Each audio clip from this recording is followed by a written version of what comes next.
वो तो पहले से मुहैया करा रहे हैं जॉब। पहले से मोदी जी का क्या योगदान है इसमें? क्या बोल रहे हैं चाचा? रोजगार खत्म हो गया है, बिल्कुल रोजगार खत्म हो गया है। कैसे रहे मोदी जी के 10 साल?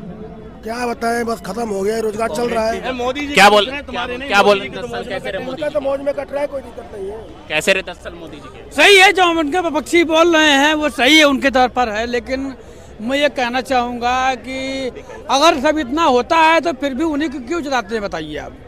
सारे वोट उनके पास क्यों आते क्या हैं? जवाब देंगे? तीसरी बार भी बोल रहे हैं, दावा कर रहे हैं। एक मिनट रही बात, उन्हें क्यों जिताते हैं? देश अपने असल मुद्दों से भटक गया।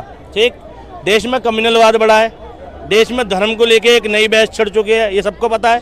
2014 से पहले तो नहीं थी बहस, 2014 के बाद ही आई ना कि भाई तुम सच्चे सनातनी बन जाओ, हिंदू हो जाओ, मुसलमान हो जाओ, फलाना हो जाओ, ढिमकाना हो जाओ, इस जाति पे गर्व करो, उस जाति पे। 2014 के बाद ये डिबेट छिड़ी है। धर्म बहुत बड़ी आड़ है किसकी, कि तुम काम ना करो फिर भी जीतते रहो। ठीक, अगर मोदी जी ने सच में डेवलपमेंट कर दिया होता ना, तो कोरोना के टाइम पे जो लाखों मजदूर पैदल चल के गए ना, उनको जरूरत नहीं थी अपने गांव जाने की, वो यहाँ बैठ कर खाते। मोदी जी ने अगर इलेक्शन हुए तो भी हारते वो, अभी उनका इलेक्शन हुआ तो भी हारते वो। यही तो दुर्भाग्य है। हारते, दुर्भाग्य। सुनो, अगर कोई आदमी जीत रहा है, ठीक, कोई आदमी बार बार निरंतर जीत रहा है तो वो ठीक हो गया। तुम बलात्कार करो, ठीक, और फिर इलेक्शन में जीत जाओ तो क्या होगा? तुमने बलात्कार नहीं किया, आरोप माफ कर दे तुम पे।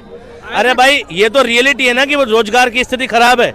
ये तो रियलिटी है ना, पेट्रोल महंगा है। ये तो रियलिटी, लिवलीहुड जो बेसिक जरूरतें घर की, सिलेंडर विलेंडर, ये सब महंगे हैं। ये सच्चाई है ना।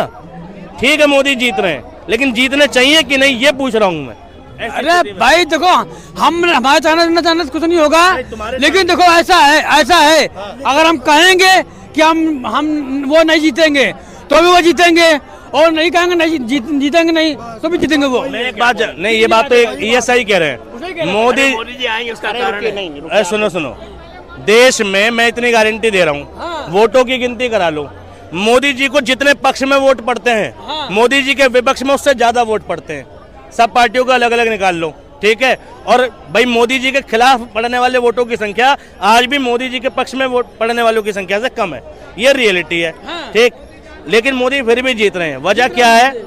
सैया थानेदार तो डर का आएगा, चुनाव आयोग, ठीक है, IBL, ठीक, वोटिंग मशीन में घपला, 19 लाख EVM का गायब होना, बहुत सारे फैक्टर हैं, ठीक है, एक रीजन नहीं है।